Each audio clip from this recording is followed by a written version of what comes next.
Everybody, this is Dr. Russ Jones. And Brad Kennan. We are wide open. How are you, my friend? I'm fine. How are you doing? I feel like a champion tonight. Even though you have a cold. Yes, I'm getting over the cold. You know, this seems like this last few episodes I've been a little raspy. Part of it from seeing so many patients, but part of it just because, hey, it's that time of the year and this is what happens, right? Yeah, I got sick. I thought I was over it. And then I had to get on an airplane, and which I was fine, except, man, when you get off, you fly back round trip, it's basically you're on a tube of germs. Yeah. Every flight I was on was literally packed. Every seat was packed. And yeah, I did not. Did you hear the people hacking and coughing? Oh my gosh, everywhere, So there's nothing like that flying. That's so freaking gross. It is, but what do you do? It's either drive 20 hours or, which would be the preferred travel of my wife. She would love to do that. Yeah. Except I didn't want to drive 20 hours, so we got on an airplane and flew what we had to do and come back to Ohio. But yeah, it was the weather was much better down south where we were at, and then we come back here and it's freaking snowing. So I did get in the woods and pulled a couple more camera cards out. Been going through those. I don't know if you've seen, I've been posting some here and there. I've seen some, did you post some turkey or some bobcat or something? Yeah, it's interesting. I've had this happen in other places. I'm in one place in Ohio. It's probably one of the most remote sections in all of Ohio.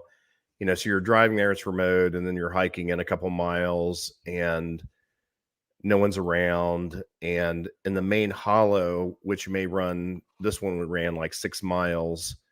And like I said, a similar one I had happen in Ohio before.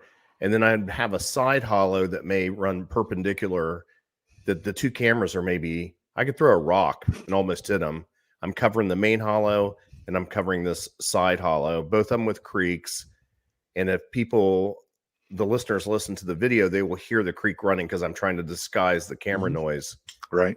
I think it's so interesting that main hollow. I mean, it's continuous bobcats, coyotes. One video was 4 different coyotes in the same shot. Just a lot of different animals that you see. And then you have this other hollow or holler that runs for a couple miles. It's beautiful. It's brushy. It's flat. There's a creek running through it. And for 2 months, there was not a single animal. And I'm telling you, it's just not possible. If I took you there, you'd be like, there's deer here every day. But, something for those 2 months there are keeping the animals out of that hollow. Okay, so what 2 months? January and February and March. And if you remember, this is the same area where I'd had some encounters and heard what I believe was a Bigfoot in that general area in February. So now I'm in the same area, the same block of woods, but I'm about 2 miles away. I'm trying to get an idea of where they're at more months, just trying to fill in the blanks. Well, I think you're doing a heck of a job because like I said, you're looking for what's not there rather than what is there.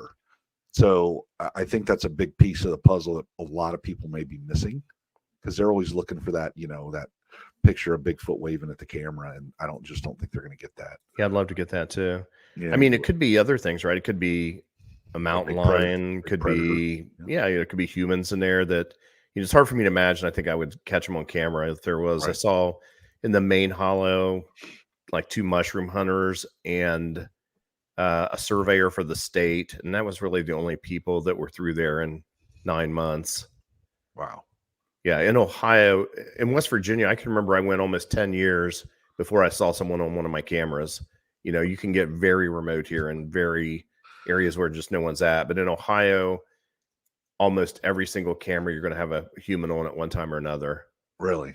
Yeah. So they're getting more than that quarter mile or more than a quarter mile off the beaten path to go to your cameras where you're at. So, in the course of, say, your camera's out 9 months or a year, there's a couple people coming through that, sure, they're ginseng hunters or they're squirrel hunters, or probably not squirrel hunters. They probably wouldn't go that far, but mushroom hunters maybe have a secret spot. But right, it's just so interesting. There's just no other way to learn so much about your woods than those cameras. You know, it's just not about a Bigfoot thing. It's just about learning how many people are in there, when they're in there, and the other animals that are in there. But I don't know, I have a tendency to, you know, kind of go on and on about that. But do you know what I learned? What? That I can go right to a grocery store and buy as many mushrooms as I want. Yeah.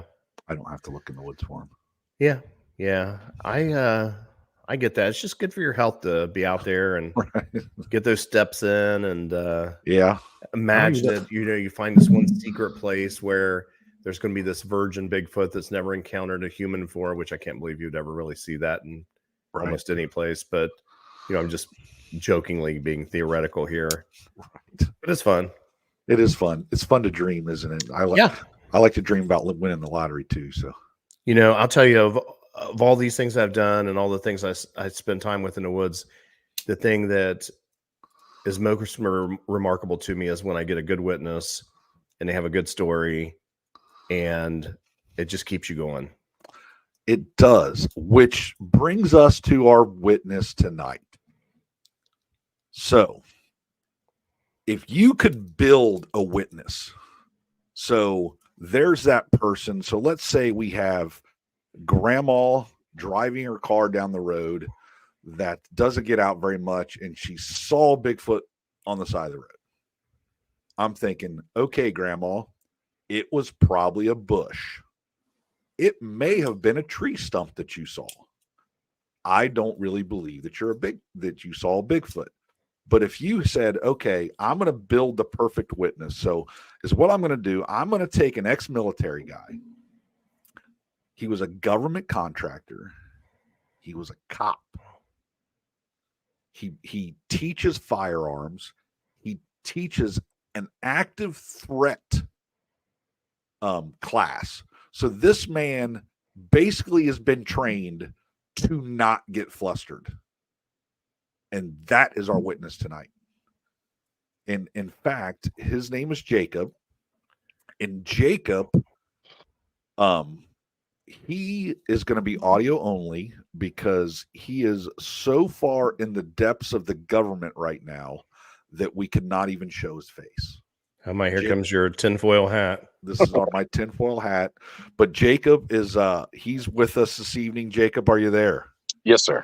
All right. So is that my definition of you being a witness? I'm pretty sure if I could build a witness, you would be the guy, because you don't get flustered. You've pretty much seen it all. Huh? Didn't used to. That day I did. Okay. Well, it's when you see things, these things up close, sometimes they're awful big. And sometimes you just don't know what to do. So we're going to let you take it. Tell us as much as you want. Like I said, we're going to keep you off camera because we know what you do, and start it from there. When did this happen? This was in 2012. Okay. It was December 2012. Let me see here. Let me back up for a moment. Sure. Let me see here. Like I said, I'm ex-military, served in Iraq. Came out of the military, went back to Europe, worked as a private contractor for a year, came back stateside, became a law enforcement officer, retired, went back to work under the federal system. And currently in my state of Kentucky, I am a registered law enforcement firearms instructor, which I can teach anyone under the state of Kentucky. And under the federal auspice, I am the lead defensive tactics instructor, which is a kind of like a hand-to-hand wrestling. Some of the guys joke and say wrestling, but it's like the defensive tactic type stuff. I teach firearms, long gun, which is the M4 system, and I teach active threat response, which is like response to active shooter. Right. So you can't get flustered. Ordinarily, no, sir. I mean, that's literally what you're teaching these people is you have to stay calm in the situation. You know, you have to kind of take what's coming, kind of watch it, think about it, and then make a plan and act, right? Yes, sir. Yes, sir. All right. So go ahead. Yes, sir. One of my biggest things that I used to always tell my students is that for every action, there's an equal reaction. So therefore, if you do anything whatsoever You know, God forbid if you have to end up going to either a weapon system, either baton, handgun, or anything like that, the court system and under the federal government, the Department of Justice actually will review your use of force. So everything done has to be done properly by the book. You can't stray outside of it, and everything has to be well thought out. So even though things are very fluid and happens very quickly, you have to not so much have a plan in your head and stick with it, because if you have a plan, the very second that you make first contact, as the military would say, it all goes to pot. But you have to know enough about what you're dealing with, where you're around, and everything like that in order to give you the best advantage for you to succeed. With that being said, I had hunted for years in a section of Kentucky. I'm from central Kentucky, and where I was hunting was on the Kentucky-Virginia border in Pike County, Kentucky, which is right on the far eastern side of the state. Anyway, long story short, we had went out, and for about maybe 2 months, 3 months, not saying that we baited the area, but being a cop, go figure, we had obtained a little bit of oil from one of the local donut shops, and we would kind of put sprinklings here and there just to try to bring something into the area. In the state of Kentucky, during December, it's bear season. And that's not to hunt the bears that are hibernating or anything like that. The bears that are either sick or not very well for whatever reason, they're out during that time of the year. And those are the ones that will damage homes. They'll get into garbage pails. They'll actually eat people's animals, dogs, cats, things of that nature, get into their food stocks and things like that. So they're kind of a nuisance. So the state opened up bear season to try to control that somewhat. Well, long story short, back in 2012, myself and a really good friend of mine had went out to Pike County, Kentucky to bear hunt. We have access to some property out there, and we had went out there riding UTVs, and we went out and went on this trail. And the trail that you go up, it's going, you pretty much, it's like, I'm trying to think the best way I can describe it. Raw land. Every now and again, you'll run across a still back there. There is no living anybody back in there. You're like 45 minutes back into the woods, you know, on the back of a UTV, and for miles around, there's nothing. So we're out there and we ride through. We go out on a Friday, and we go out on a Friday, and we kind of like surveil the area a little bit, and we kind of make a plan. We go back and we sleep for the night. We're staying in very close to the area. So the next morning we get up, and it's about maybe 4 o'clock in the morning, 5 o'clock in the morning, give or take. We set off, and us going out there, he carried a 270 rifle. I carried a 7mm Remington Magnum rifle, and I carry a Heckler and Koch USP variant 145 caliber pistol. So we're riding out there, and as we're coming through the area, after we come through a holler, we come up on top of this ridge where the coal mines have been set up underground. They run everywhere underneath of there. There's gas wells. When the coal mines predominantly shut down, there was natural gas that was built up. So what they did was they capped those off, and they put gas wells every so often down through there, and they pump that off of there.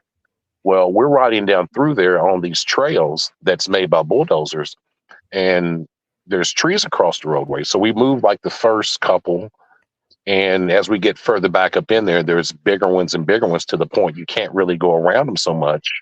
So we decide we're just going to either get off, walk on foot, or we're going to go to a different area. So we both come to the conclusion that we're going to get off.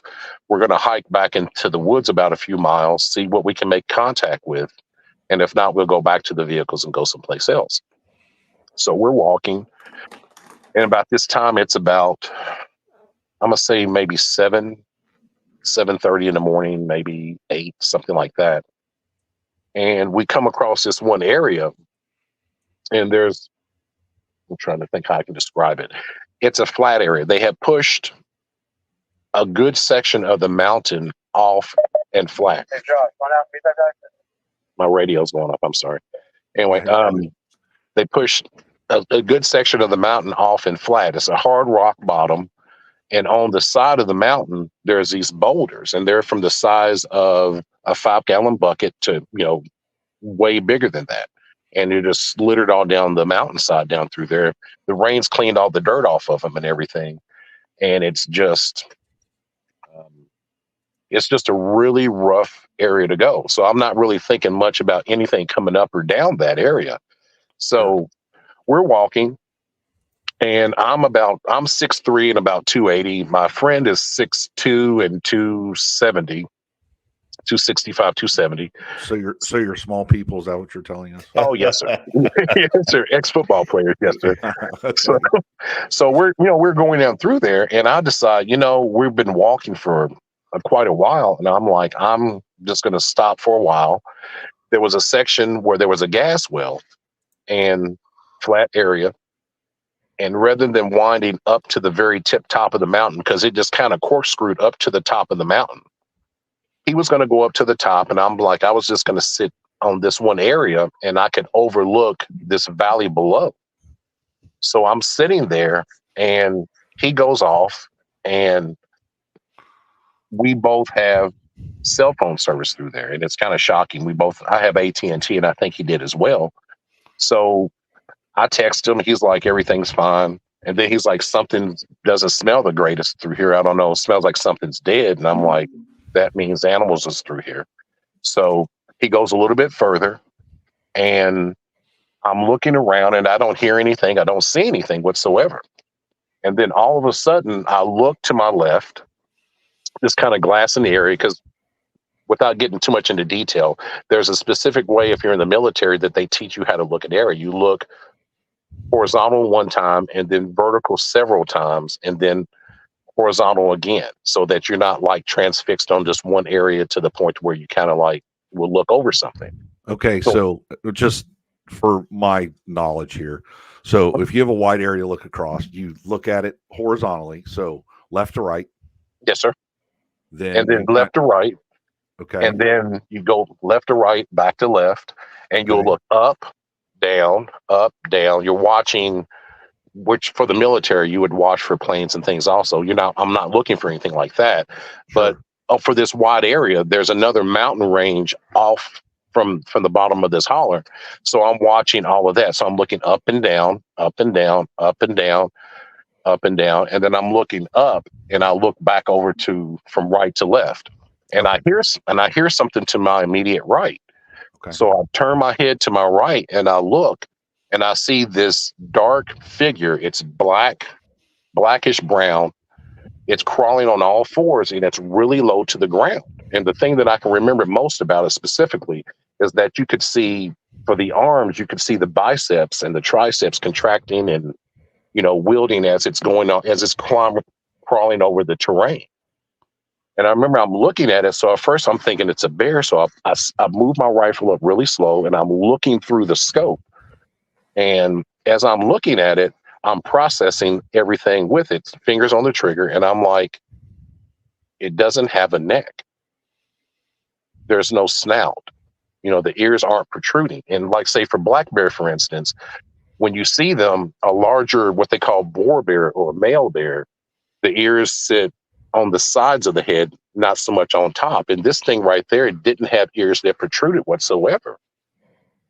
So I was sitting there, and I'm trying to process in my head. I'm like, what? I don't know what this thing is. I'm like, and literally I verbalize, and part of my language is like, what in the F is that? Mm-hmm. And it stops, and it starts looking left to right. And I'm seated in a position, just a few brush, just a little bit of brush behind me, in front of me. And I'm seated there, and I'm watching it. So I stand up to get a better look. So how far away from it are you? 40, 50 yards away. Okay. Is it higher than you, lower than you? It is slightly lower. It's okay. All right. Yes, sir. Slightly lower. Okay. So I'm like, I literally, what in the F is that?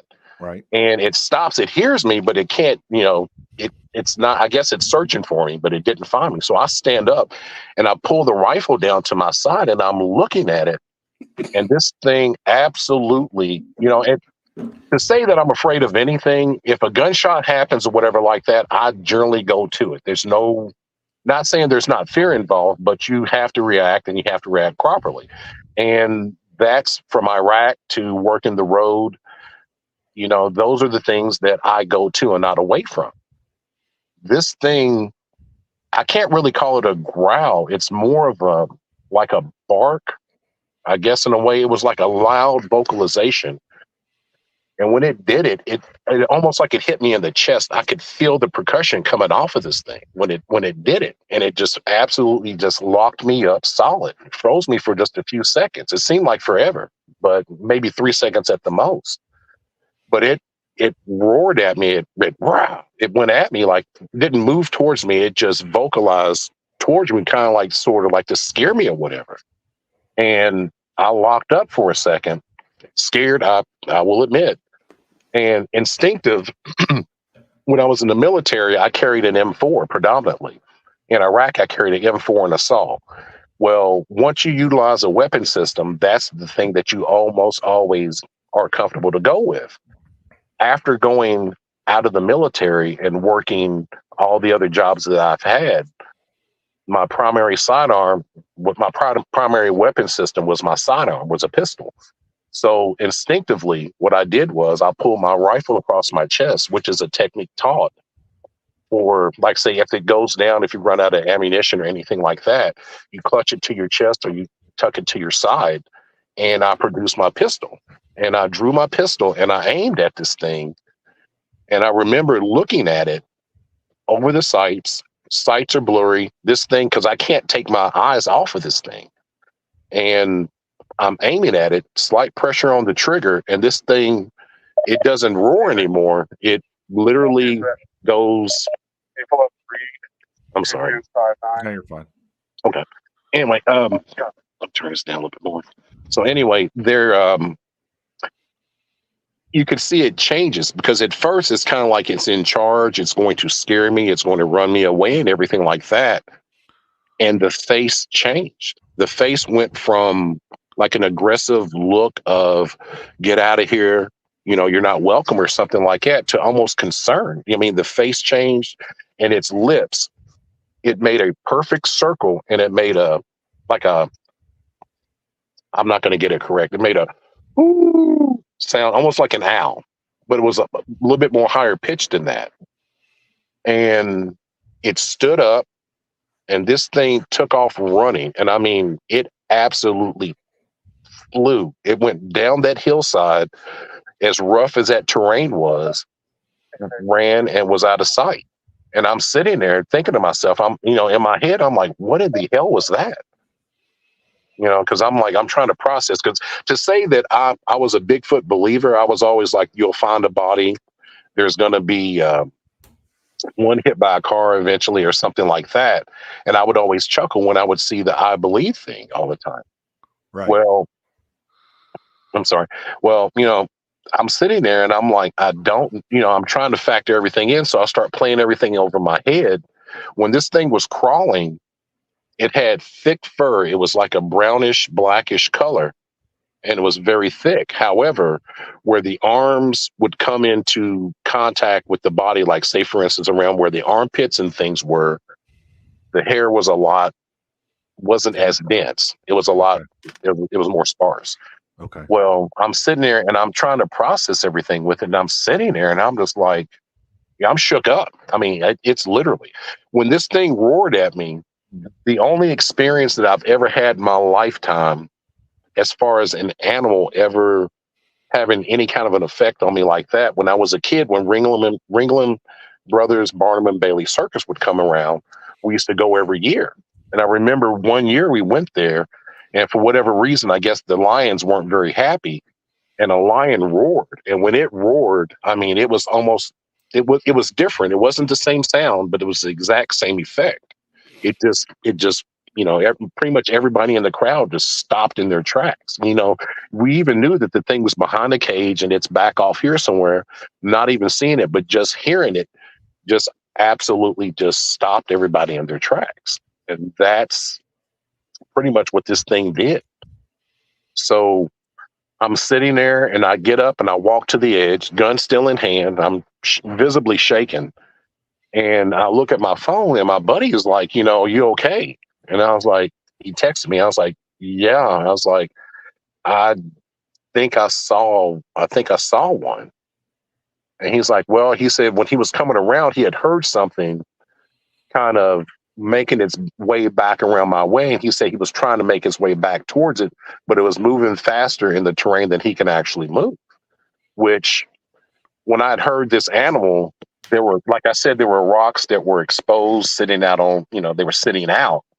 When it was crawling, it was going over those rocks, and those rocks making contact with one another. I heard it's not a grinding sound. It's like, I guess if you're walking over large rocks and as they change positions, the sounds they make, the hollow sounds and the like a little clack or something like that. You could. Yes, sir. The clacking sound. Yes, sir. I'd heard that. And he's like, that's what he had heard as well going around, but he never saw anything. So he's up top, I'm down at the bottom. So I'm sitting there. So I got my back up against this mountain, and I'm sitting there thinking, like, what in the hell am I doing here? What was that? I'm trying to process in my head, because literally, if you're a policeman, if you make any wrong decision just one time in a bad situation, it's a career ender. And for me, I was lucky enough to go 21 years on my first hitch before going back into it without making a mistake. So I'm sitting there and I'm like, it wasn't a bear. And I'm thinking, what could it have been? It wasn't a mountain lion. I've seen mountain lions. I've seen black bear before. Wasn't either of those. And I'm an avid hunter. I've hunted everything in the state with the exception of elk. Every other animal just about that is huntable in the state, I've been after it. And I've heard every sound that they make. Foxes, coyotes, turkey, bobcat, mountain lion. They all have very, very distinctive sounds. And some of them are kind of deceptive. It's like, say, for instance, some wildcats, they'll make a sound that almost sounds like a woman screaming or a baby crying. Yeah. Yeah. Yeah. That's right. Mm-hmm. And, to hear all this stuff, I never really processed any more in the woods than just that. Because at that time, I'm thinking I'm going in with a rifle that's capable of taking down a grizzly bear and a handgun to boot. I'm not afraid of anything. I'm going in there. I'm going to fill my bear tag and I'm going to go home and, I'm going to relax. And when I saw that, it literally put me on my heels to the point to where for about maybe 6 months, I was not the outdoorsman that I usually was. I didn't fish. I didn't hunt. I didn't go outside. I didn't go out into the woods, I should say, as far as the secluded areas or anything like that for the longest time. And it really bugged me because I wanted to say something. I wanted to tell my friend what I saw, but I'm sitting there thinking he's going to think I've lost my ever beloved mind if I tell him this. So I sat on it for years and just researched everything that I could. And I remember I was watching, oh my gosh, I think it was like Missing 411 on Netflix. And David Paulides, he had a thing he was going on, and I was watching it. And he was talking about, people were talking about a child that was abducted and how the thing ran. It had such long arms. I mean, literally the arms on this thing, I'm going to say, were almost to its knee. I think that's the Martin case in Tennessee. Yes, sir. Yes, sir. And I mean, like me looking at this thing, I mean, it's like, that's very, very, I mean, it didn't have anybody with them or her. I couldn't tell if it was male or female or anything like that. I didn't see breasts, anything like that whatsoever. But this thing was probably, if I'm going to guess, like I said, I'm 6'3" and 280. This thing, my shoulders, I want to say my shoulders are about, I can't even think how wide my shoulders are right now. It's a long day at work. But this thing right there, it was probably 1.5 times my width. And I'm not a small man by any stretch of the imagination. I mean, I work out regularly. I bench press almost 365 pounds. So and this thing right here was probably, I'm going to say at least 450 pounds, if not. But it ran like a deer. Not a deer literally like forward loping, but it just ran so effortlessly down this hillside. It was like you were, I don't, like someone running on flat ground. And I mean, literally looking at it between all the dips and everything like that, the irregularities and things like that, I don't even know how that's even possible. I really don't. So everything is playing in my head like, did this really even happen? And I'm like, I know it did, but, and it was probably, I guess maybe 5 years. I'm looking and I'm researching and I'm looking, and I just came to the realization I just saw a Bigfoot. I'm like, damn. So That's a lot right there. that's a lot. Yeah. It's a whole lot. You're trained. You saw this thing. Yes, sir. It's wide. It's tall. It's brownish black. It's got muscles, and it moves like you've probably never seen anything move before. That's right. Like I said, I played football and a short stint in college before I went in the military. And there were guys that would be phenoms. I mean, just massive men. And they pale by comparison to this thing. I mean, so you were what you said 40 yards away from this thing, right? Yes, sir. So 40 yards, that's not very far. That's, 40 steps, 120 feet. That's not very far. So obviously, as someone that's been in the military, been in the police force, all that kind of stuff, you're a trained observer. You said it did not have a snout. Now, did you see its face fairly clearly? I kind of did. Yes, but no. I mean, because like I looked at the face. Okay. And the one distinctive feature that I couldn't almost take my eyes off was its eyes. Okay. Because the eyes almost looked human. There was something of,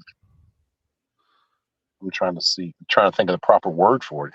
It's humanity. Like, yes.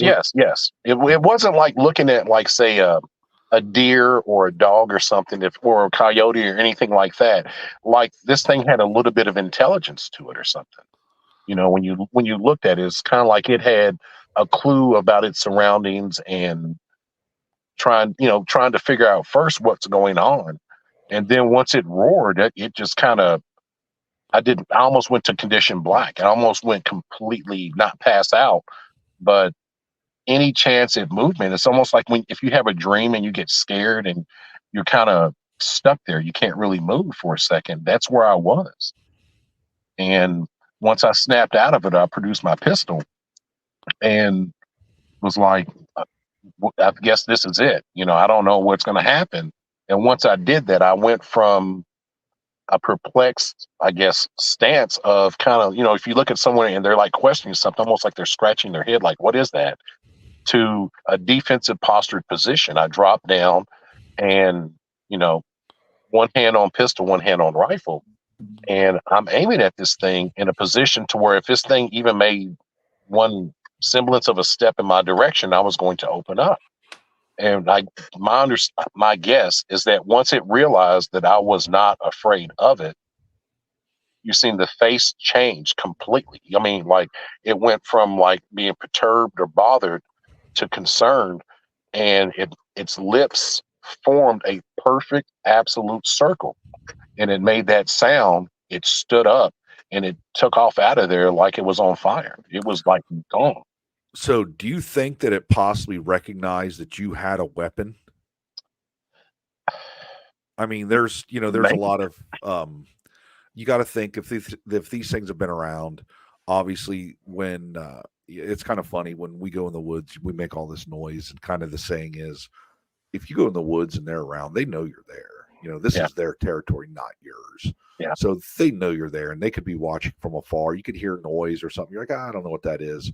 But a hunter goes in the woods and he's got a weapon, and this thing could, literally see him. Grizzly bears know to run to the sound of a gunshot because they know somebody killed something. Yes, sir. So obviously this thing, I mean, if it's been around, do you think you don't think it was fairly good size, so you don't think it was a juvenile, maybe, probably not quite old, no gray hair, so somewhere in the No, middle. sir. No, sir. This thing's probably been around. It's probably seen guys use guns on, everything from deer or bear or whatever that is. And I wonder if it had that recognition that, oh my gosh, hey, he's got a gun. I've seen those are dangerous. I need to leave. I wondered that, because at first I was literally on the assumption, because it's kind of like if you're walking along and a dog comes up to you and it takes a defensive posture towards you, like, don't come any closer. Just the posture itself kind of lets you know that I'm going to do something to you if you get any closer to me. Sure. So at first, that was what I was figuring with it. But then, like you were saying, I was like, I wonder if it was the gun that I pulled out there. Because you pulled it, you had it in your sights, right? Yes, sir. Yes, sir. Okay, so you had this thing aimed and you were ready to take a shot. And what size weapon was 9mm, 40, 45? 45 ACP. Okay, so it's not a fast bullet, but it can definitely have some stopping power. So yes, sir. Particularly on that, being a firearms instructor, I'm kind of on par with what I carry and things like that. At the time, it was 230 grain hollow point bullets, and while a lot of people like them to go extra fast, I kind of like the standard speed bullet, which these are about 850 feet per second. Okay, which is 2 or 3 rounds generally would, for most situations and circumstances, is more than you should ever need. Absolutely. But I was sitting here, and I was there with that in front of me, and it was kind of like, I was afraid, and not so much to where, well, I wasn't going to run, but I absolutely positively did not want to be there at that moment. Gotcha. So after this happened, this thing went the other direction. We always talk to people, and the funny thing that we always tell people is, oh, I had it in my sights. I said, well, it's not the one in your sights that you worry about. It's the one you don't see that you have to worry about. Because people, a lot of people always assume, well, these must be solitary animals. Well, I don't believe that for 1 second. I believe they're always together, unless this was a male. And I think that, the males probably go out by themselves. And this could have been a dominant male that, you saw, and maybe he was out by himself. But as you were leaving the area, were you thinking a little different than when you came in? Completely. You're talking about, more than one. I didn't hear anymore. I didn't see anymore. But, just processing everything through, because I laying everything out in my head a million times. And I know, like, say, for instance, for a hunter, for instance, if you're going through the woods and you stumble on a squirrel will chirp and it will wave its tail back and forth. If you startle a deer, for instance, a deer will pull its white tail up. In where in Kentucky, we have whitetail. Yep. They'll pop their tail up, they'll make a blowing sound, and they'll run away. Yep. And for both animals, that is a signal for any other animals in the area that there's something here that you probably don't want to make contact with, and to stay out of the area. Sure. And I honestly wondered if there was a between making that ooh sound with its lips, if that was like a signal to let any of the other ones in the area know that there's something here that they don't want any parts of, and that they should steer clear of the area. Vacate the area. Yes, sir. Yes, sir. That makes sense. Let me ask I had a couple questions I was thinking about, of course. You said that when you were walking into that area that there were some trees down. Yes, sir. A lot of people believe that, they will put trees across trails or roads to keep people out of that area. Of course, I'm sure when you saw them down, you weren't thinking anything like that, but did it appear to you that the trees had naturally fallen, or, were they the size that something could have, put them across the road? There was like I said, we had went out the day before, and the trail was clear. And when we went out that morning to hunt the next day, they were, I mean, it was several across the roadway. And I didn't pay much attention at the time if it was broken at the tops or at the roots or anything like that. But there was no high winds, there was no storms, there was a little snow that came in, but not near anything that should have made any of the debris come across the trail that it was. It made no sense. So you went in the first day, nothing there. Yes, When sir. you returned, there was something there. Yes, sir. Yes, sir. Okay. Yep. Okay. Yes, sir. Well, an appearance, all it right. kind of makes it sound like they were there that first day too, and Right. we're trying to keep people out of there. Yeah. Well, we didn't. I mean, we didn't get off our vehicles the first day. We rode in, looked around, and we had several spots that we were going to go to. And the reason for carrying a high-powered rifle like that is for a distant shot. So what we were trying to do is trying to pick the best areas to where we could actually sit up in an area and glass, use binos, binoculars, and watch areas to see what animals are crossing. And I've seen elk and I've seen deer off in the distance on the next range over. But I mean, as far as anything close in around in there, it was nothing. I mean, no squirrels, no chipmunks, no nothing. And early in the morning, you'll see possums out rummaging for stuff, or raccoons, or nothing whatsoever. Right. And, Russ and I were just having that discussion where he had a trail cam that didn't have anything on it for 2 months, when it should have had everything on it, which the camera next door had everything on it, but his had nothing. So, Right. Yes, once again, people forget that, that by the absence of something, that is information that, at the time, you just really don't think about it. You think, oh, well, I'm walking through here. There's just nothing here. Well, maybe there was a reason there was nothing there. Yeah. There was no birds, no, and off in the distance, there was like woodpeckers, like say in the wintertime, woodpeckers, and you hear the starlings and the things like that off in the distance, the crows and everything.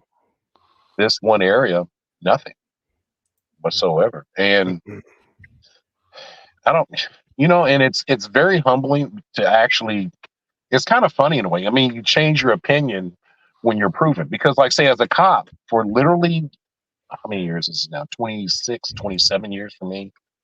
The one thing that I learned, and I learned very quickly, if you are told something, you can take that bit of information in, but until you can verify it, you always have a level of doubt, because someone could lie to you, try to fool you or whatever. Up?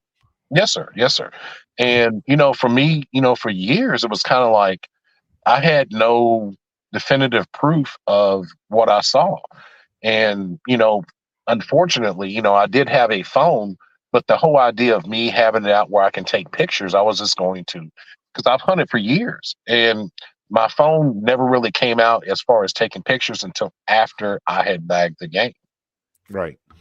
Yeah. Which that's a whole misconception something that, by the time you pull out a phone, you unlock the screen, you get it up, and, everything's gone, unless it's there. I mean, literally, I've been sitting there watching something, and, it takes me forever to get it up. Now I got to get it in focus. I got to get it, so I've tried it hundreds of times with coyotes and bears, and they're just gone. Yeah, they're gone. So, people thinking that you're going to get some amazing picture of a Bigfoot, walking in front of you on a phone. I just don't really see it unless you're out there doing something for the gram, whatever, like, some kid doing their dance or whatever for TikTok and they're in the background. But other than that, I just don't see it happening. Yeah. I mean, because literally, I mean, to say that, it's, I kind of wonder sometimes, because the whole idea, the last thing in my head, honestly, was not even to take a picture. My phone didn't even come into relevance. The only thing that came into relevance at first was, what is this? I'm afraid. Where's my gun? And then from that, it took off. And it wasn't for maybe 4 or 5 minutes later before I actually calmed down enough where I could actually unlock my screen and see, text my buddy. I was like, hey, and I don't know. It's it'll change your whole outlook on a lot of things, because like a lot of times people say that, I'm gonna go out in the woods and I'm gonna hunt deer. And some guys, if they've never hunted deer before and they see one, they go all to pieces. They get very, very, very nervous. And to actually encounter something bigger, stronger, faster than anything that I knew existed, that just, it put me into a whole different realm of, we're not the alpha predator in the woods. How long did the encounter last from start to finish from when you saw it? That was my next question, Russ. Sorry.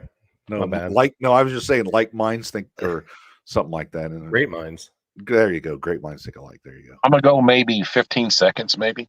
Okay. So maybe 15. So at first the first indication of it was that you could hear the rocks moving from when it was coming down that steep slope, but you weren't able to initially see it. And then when you did see it, it was like 40 or 50 yards away from you initially and on all fours. Yes, sir. It was crawling, and I can't explain it, because like, say for instance, the trail, if you were to come up, it winds around a mountain, and it's literally like they take a bulldozer and they will level ground, just cutting a road around pretty much. And all the dirt, rocks, and everything like that, they push off to the side. And a guy that I had talked to years prior, when I was talking to him about hunting in that area, and he was telling me, he says, what you do is you push until you see all the rocks and everything that's built up over the blade start to fall. As soon as you see them start to fall, you pull back, because if not, you're going to go over that mountainside, which is not a safe thing for me to be thinking about doing personally. But, he does him and I do me, I guess. But yeah, the trail was all grown up. There's not really grass. There's like mountain laurels. There's hemlock trees. There's trying to think what else. It's just really thick foliage. There's no, of course, I mean, it's wintertime, but mountain laurels retain their leaves.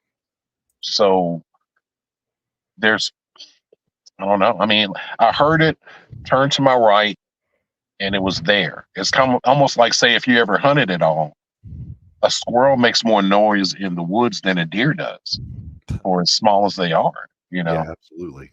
Yeah. And this thing, it caught, I mean, it came out, and it was crawling real low to the ground. It was like it was trying to get away from my friend and didn't know that I was there, would be my assumption. And when it saw me, I guess it put on a short show. And then when I reacted, its thing took off. And when it did, I mean, I've never seen, Usain Bolt couldn't, there's no way a human being could run as fast as this thing did, especially on that terrain. I don't even think I could even walk down there, let alone run. And it was just jumping from rock to rock and going just at a full sprint going downhill until it was gone. Now I know you mentioned, your buddy said something about something. He had a smell. Yes, sir. He smelled something.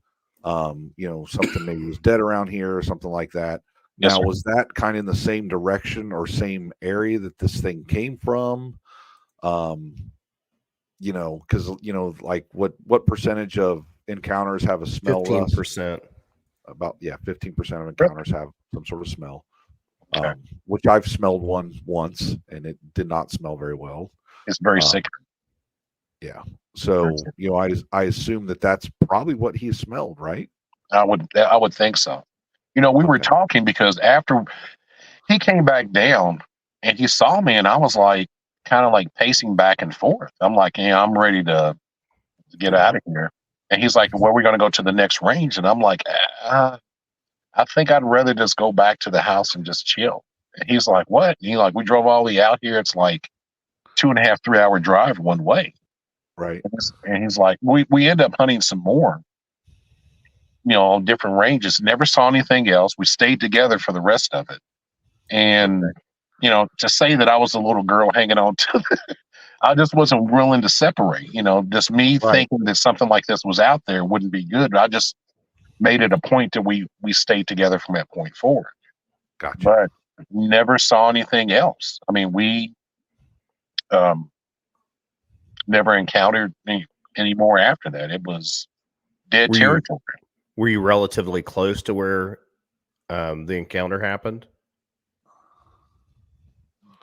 40 yards away when it took off, and then we had I'm sorry, I didn't explain that very well, Jake. I meant when you guys were hunting afterwards.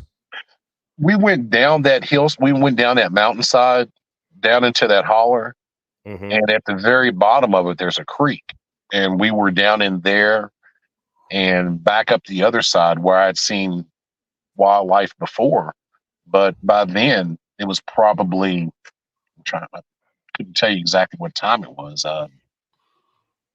11 o'clock, noonish, maybe something like that.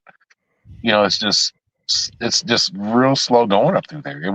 Didn't really see anything else of worth. I think we saw one deer and one squirrel. Was it for the entire day. And ordinarily down through there, that place is normally loaded with, because it's, as the old saying goes, it's the standard joke, is the land of the Hatfields and the McCoys. To say that we've ever popped up on a whiskey still back in the woods, sometimes we have, but back where we were, not that far back.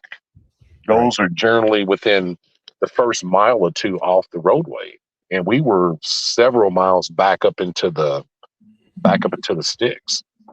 So you kind of went, when you guys continued hunting, you kind of went the way that it went. Is that right? Okay. Somewhat, yes, sir. I know it went downhill, and then it's like a lot of foliage, and it kind of disappeared down into there. So we went downhill, down to the creek at the bottom, and then far off in the distance there was a meadow. We came through there, and there was another gas well on the following mountain. I have some pictures that I took that I could probably send you all. Okay. Of the area, but it's just expansive. To say that where it went, I honestly, I just know it went downhill. And once it went down in there, it almost like it disappeared or something, and for something that big, I'm guessing 7.5, 8 foot at least, give or take. Just massive. It was huge. The only thing I've ever seen in real life, size-wise, that even can compare to that, when I was flying to Germany in the military, we stopped for a while in Canada. And when we took off, they made sure and tell us that we had a restricted area we had to stay in. And when we were taking off, the plane was banking. And I remember there was a grizzly that was on the other side of this fence, because it was like a dump.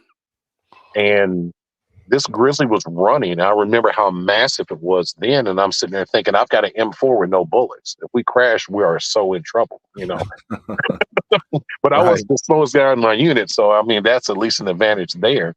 But just pure absolute bulk, absolute mass, just a gigantic creature. It's huge. Hey, there was two things I wanted to touch on, but one was, I want to revisit when you say it was crawling. Yes, sir. So it wasn't like on all fours, like, Bigfoot's reported to be on all fours on occasion. So it wasn't like it was running like a bear, so to speak, on all fours, but was it crawling because the terrain was so impassable? No, sir. The only way I could figure it is that it was trying not to be seen by my friend. Oh, okay. It was sneaking along. Yes, sir. It was it was not a low crawl. Because its knees bend the same ways that ours did, but it was on its hands and it was on its feet, knees, kind of going over the terrain. It was really low to the ground, to the point to where if I wasn't where I was, I would have heard it, but I wouldn't have saw it, if that makes any sense. If I had been maybe 20, 30 yards back further, I would have heard it going that direction, but I don't think I would have been able to see it. Gotcha. Yeah, they're so punchy. Yeah. It's so punchy. The other thing was, and I had to make mention of this because I know some of the listeners will send messages to us about it, is when it was making that initial sound when it saw you, kind of that bark or roar type vocalization. and you said that you felt it. Of course, you're around 40 yards away from it at that point, which is close. There's going to be people that would say, well, that was infrasound, that it was producing a vocalization, which included infrasound in it, which, of course, some speculate, because it's not proven scientifically with any type of animal, that it can stun prey and make people, hesitate or whatever for a few seconds. And it certainly sounds like, that happened to you, whether it was shock of seeing it and shock of the sound, or whether it was actually the sound that, may have produced that. I don't know. That feeling. Yeah. Yes, sir. It's all speculation. There's something to that. In all honesty, because to say that,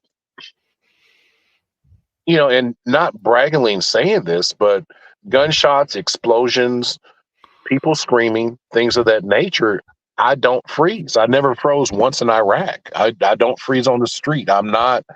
And when I use this word loosely, I'm not a coward. I'm not, Sure. A healthy dose of fear is good for everyone, but I still can react. And there's been several times where we'd have a situation we'd have to deal with over, my career. And guys would be like, man, weren't you afraid? I was like, hell yeah, I was afraid as hell.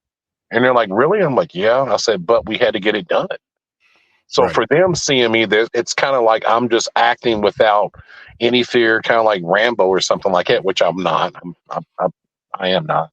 But that was, as an adult man, that was the only time I've ever experienced a time where it actually, the presence of something that actually froze me. And just froze me in my tracks. I've never had that done before as an adult male, before or since, ever. It's a really remarkable story. It is, absolutely is. And, like I said, if we could build a witness, you would be the witness. Really, you would be. 40 yards, everybody's going to say, well, why didn't you shoot it? Blah, blah, blah. But you said, for every action, there's an opposite. There is an equal, there is a reaction. Yes, and sir. that reaction could have been, well, I don't know what this is. Yeah.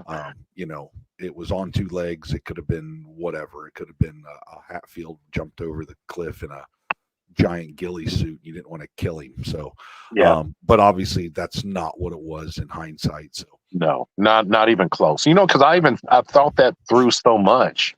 Why didn't I pull the trigger?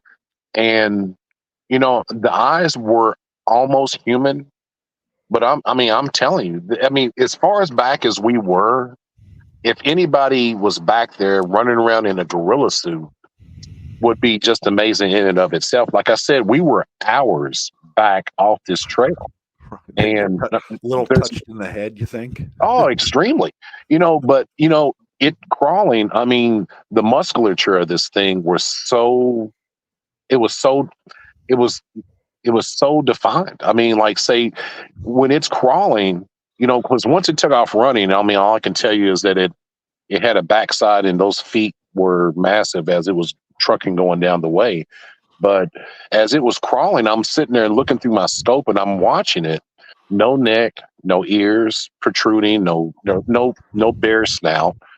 And the forearms and the biceps and triceps on this thing were just, you've seen the muscles moving.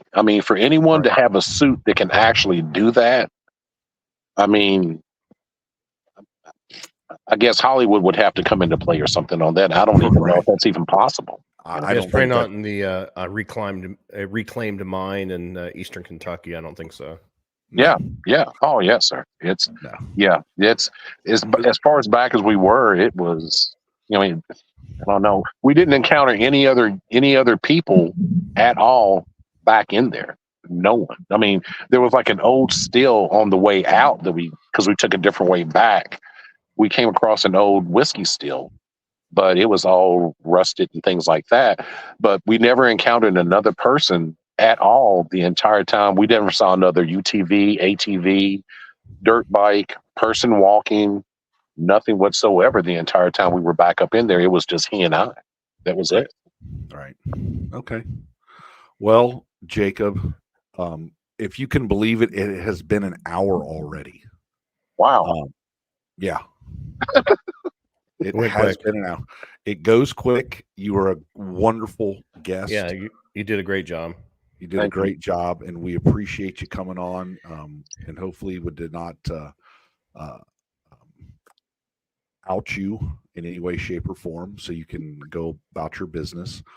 And we appreciate it greatly for you coming on. And if you have any last comments or statements, like I said, we thank you for going over for your service and being a cop, also, being that first responder. So that's all. A lot of people, want to do cop things until it's time to be a cop, and then they don't do it. So There's, I used to always take my kids out in the woods a lot, and I would always carry a gun. I would always, take sometimes groups of kids. I coach a lot of like basketball, football teams, baseball teams. Sure. And where I hunted so much, there are some really opportune fishing areas. And I would take a lot of the kids out a lot. And, we'd camp on on a creek bank somewhere with parents there. Sure. And we would always be out there, and afterwards, no more. I mean, I to say I take my kids with me, I do in the woods, strict orders that, you're on my hip at all times. And I took my eldest son out to this area twice years past, and he's 19 now. And to say that after that happened, he's asked about going back out and going bear hunting with me. And I'm like, yeah, no, you're not going. Not with me, you're not. It's you best, just take dad's trustworthy word on it. But in all honesty, if there's anything that I have to say, I read a lot of times, saw a lot of stuff, and people talk about they're harmless creatures. And I'm not saying that this one wasn't, but I'll be honest with you, just between the capabilities and the probabilities, you don't want to leave yourself to chance. I don't go out in the woods without something. I still carry my USP, which big Heckler and Koch fan as far as firearms are concerned. But, I make it a point now. Sometimes I build ARs on the side too. And a lot of times I'll take either a 300 Blackout or a Grendel, or every now and again a 5.56 with me. But you think that I was out hunting, Vietnamese or something during the Vietnam War or something, the way I'm kind of armed up. I'm not taking any chances. But as fast as this thing was moving, I honestly don't know. It probably wouldn't have been maybe just a second or two. It could have closed that ground on me. I've never seen anything living move as fast as that. What size of pistol do you think it would take to take it down? Like I said, I carry a 45, but the 45 I carry has 13 rounds total in it. But to say that I could get all 13 off, I can fire very quickly. I've trained myself to do so. But I'm going to say 45 minimal, 9mm maybe. I'd still say 45 and above, 10mm, 357, 44 Magnum, something 41 Magnum, something of that caliber. It was just gargantuan size. I mean, it's as big as a grizzly bear. Yeah, and Brad, you might remember years ago, there was a time when I felt like I was getting very close to them, and I was carrying a 10mm on my chest because, I just didn't even want to feel like I had time to draw from my waist if I had to. Right. And I think the Glock that I was carrying held like, I don't know, maybe 16 shells or something. I can't really recall, but that was how large I felt like it had to be for me just to, have a chance. Yeah. Just on a side note, what do you think about the P90? P90 is an excellent weapon. Very nice. I think because I if I would buy one, which I did not, and I don't have one, the Ruger handgun is like shooting. It weighs with that. I think it's 21 rounds. It weighs nothing. Yes, and it's a very, very fast round. It's really funny that you mentioned that, because my first firearms instructor's course I went through was the Smith and Wesson Academy up in Massachusetts. Right. And in my class, there was a SEAL, there was 3, and I think they were CIA. I'm not quite for sure. There were guys from Tokyo, from Bangkok, and it was like several different agencies, some 3-letter agencies that were there. Sure. And I showed up at the time as a newer officer, and all I had at the time was a Ruger P89 pistol. Okay. And everyone is pulling these sexy guns out and all these different handguns out, and you unload them, you take them apart, and they're laying out there, and people walk by and they look at each other's handguns, and everybody's laughing. Who brought the Ruger? And I was like, it's me. It was like a $400 pistol. Right. Well, when everything was over and done with, the top shot was a retired NYPD guy who was shooting a 6-hour P229.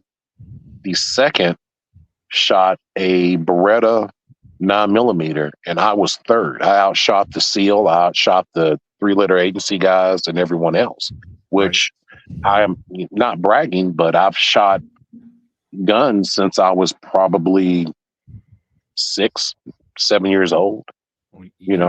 The tools don't make the mechanic, right? No, they don't. They really don't.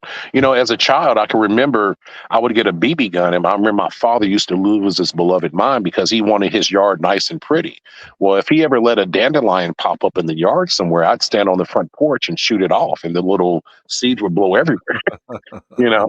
But I mean, I was a very good shot. I still am.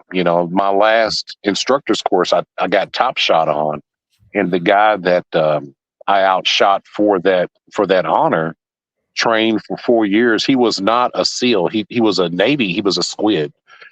But he trained. He was like support with SEAL Team 4. I think is out of Virginia Beach. Okay. Yep. But yeah, excellent shooter. And I was like, I don't think I can beat this guy, but men being men, I'm gonna give it a go. And if I come in second or third, if so be it. And just so happened I ended up out shooting him that day. But yeah, P90 is excellent firearm.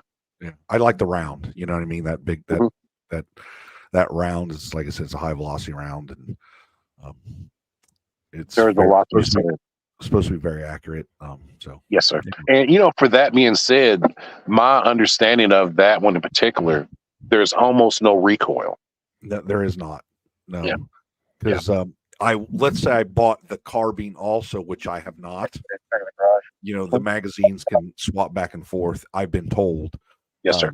And that it shoots very, very well. So I've heard. Yeah.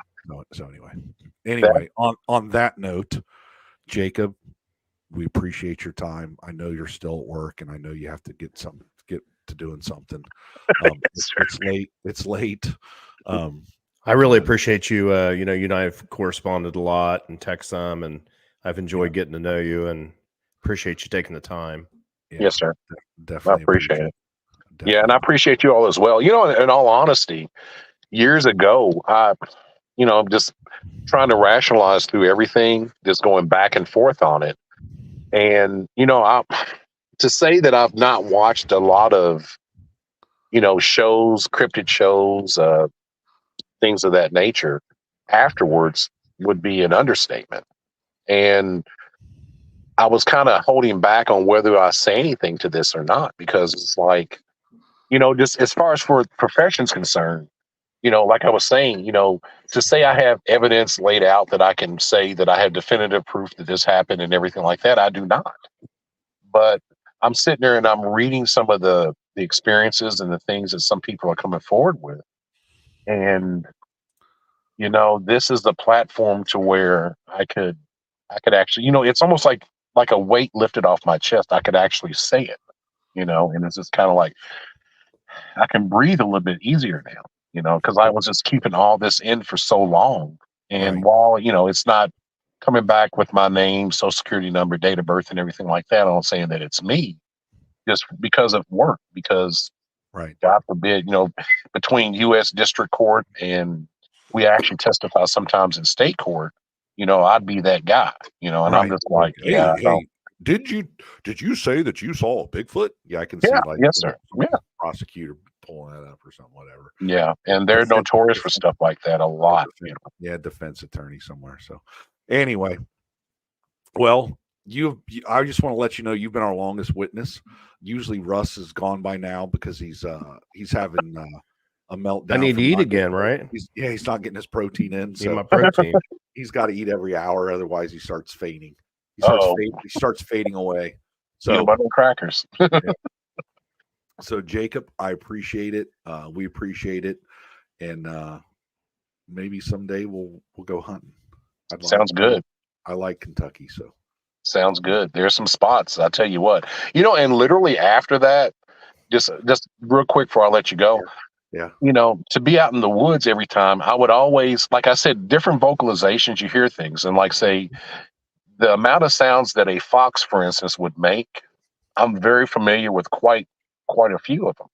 Right. And there's been some times that I've been out in the woods before, and I'd hear something like almost like a primate sound.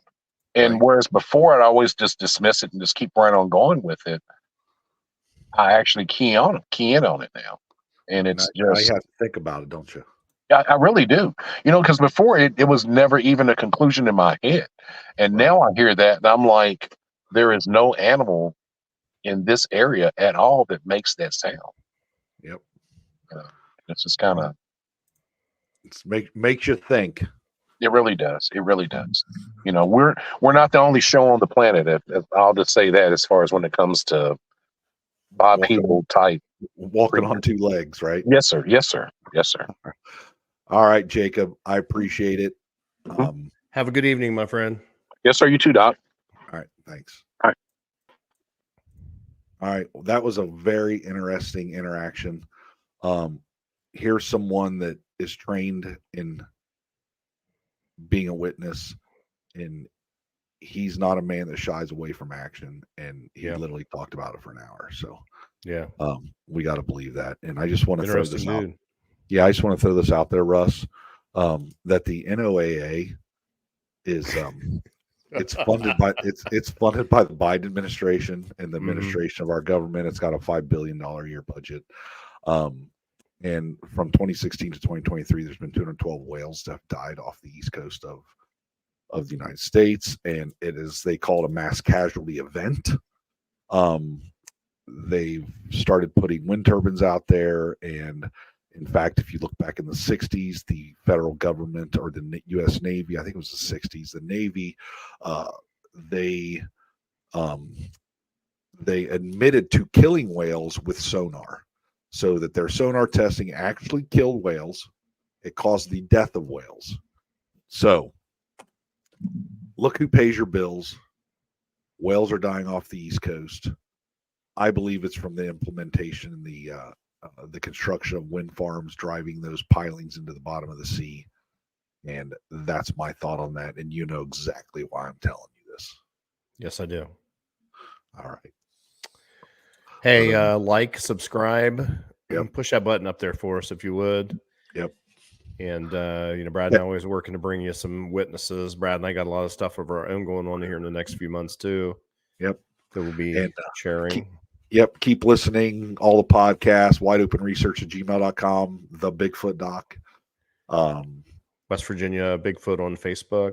Yep. Getting thousands of members now. And I think it's close to 3,000 or something on that one. Nice. That's good. And just closing on 4,000 on Twitter.